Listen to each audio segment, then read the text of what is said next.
Njengoba nakuthoma umnyaka nje, abafundi abanengi enarheni le bayathoma ukuya esikolweni ngokupheleleko bangadlekani ngemva kweminyaka emibili yokuya enkolweni ngokudlekana. Nanyana kunjalo, ubujamo obuhlukile esikolweni i-Akaville Combined School. Abafundi besikolo basafunda ngokudlekana. I-SABC ke yavakatshela isikolo ekuthomeni kwakaTjhirhweni kodwana bekube nje akunamehluko.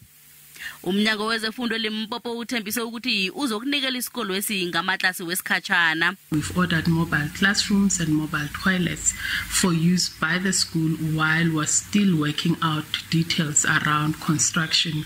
Ababelethi bathi solo kwenziwe isithembiso eso akunasiphathimandla nasinye ekhe savakatshela isikolo re khopetse bona ba department re sanje re ba emetse salary le tla gona mo lemalo ba ge le fitlile ka 26 a se ra be ra hwetša ntlha le thito mara se le gona ino ba gore ba fonetse principal bona ga se ba ka ba ithola batla bona se mo se lebelang ka sona re sanje re sa ba emetse. Nanyana babelethi babafundi besikolo i-Akaville basalinde umnyango wezefundo nje, umnyango lo uthi indaba yokubuyela ngokupheleleko emaklasini ibe yimpumelelo.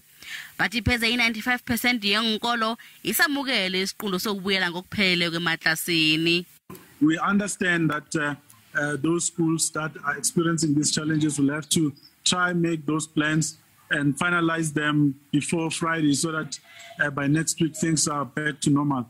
Well, we believe that a large majority of our schools, perhaps 95% or so, would have gone back to normal learning.